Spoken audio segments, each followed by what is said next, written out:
চলচ্চিত্র কি ব্যস্ততার জায়গায় আছে, এটা আমার প্রশ্ন। যদি চলচ্চিত্র ব্যস্ততার জায়গায় থাকে তাহলে আপনার প্রশ্নের সাথে আমার হয়তো মতামতের জায়গাটা তখন আমি দিতে পারবো। এখন চলচ্চিত্রকে আগে ব্যস্ত হতে হবে, যেটা আমার প্রিয় একজন মানুষ মিশা ভাই, ওনার একটি প্রোগ্রামে উনি ব্যাখ্যা দিয়েই বললেন যে 86-এ উনি যখন চলচ্চিত্রে এসেছেন তখন আমাদের জন্মই হয়নি।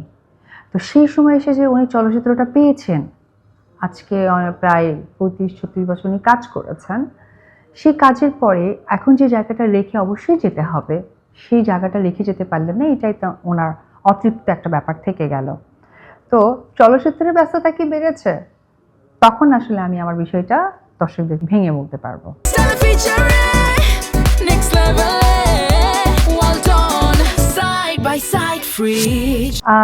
আলহামদুলিল্লাহ, এটা সৃষ্টিকর্তা, আমার বাবা মা এবং ঈশ্বরের অনেক আশীর্বাদ দোয়া। সেটি হচ্ছে যে আমার একটি লেডিস একটা parlour, signature baby beauty salon and boutiques, beauty parlour and boutiques. এরপরে আমার আসলে জেন্টস একটা সেলুনের যাত্রা শুরু হয়েছে, এবি জেন্টস সেলুন।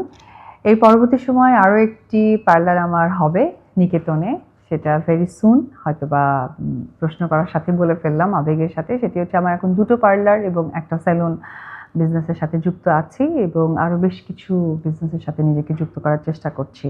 তো আমার কাছে মনে হয় যে আসলে ব্যবসা বা ব্যবসায়িক ব্যাপারটা হচ্ছিল এটা আমার মনে হয় যে একটা নিজেকে আরও স্ট্রংভাবে প্রেজেন্ট করা।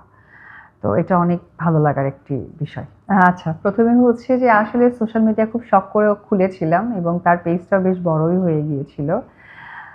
পরবর্তী সময় মনে হয় যে আসলে সোশ্যাল মিডিয়া শখ করে খুলতে গিয়ে শখের জায়গাটা আসলে একটু নোংরামি ছড়ায় যাচ্ছে।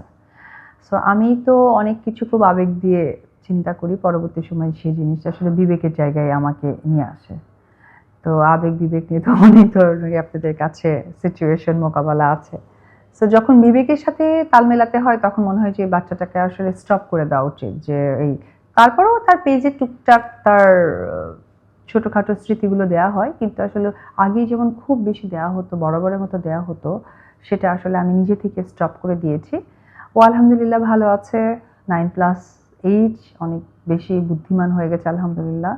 ওর জন্য একটি কথাই বলবো, মা হয়ে যেই সন্তানকে এত সুন্দর করে সকলের কাছে প্রেজেন্ট করেছে এই ফ্যান ফলোয়াররা, তারা যেন অবশ্যই তাকে অনেক বেশি দোয়া করে এবং তাকে যেন মানুষের মতো মানুষ করতে পারি, আমি না থাকলেও যেন তার মাঝে উপবিশ্বাসের সব কিছু যেন আপনারা ফিরে পান এবং শাকিব খানেরটা ফিরে পান, এটাই যেন আমি তাকে শিক্ষাটা দিতে পারি একজন মা হয়ে।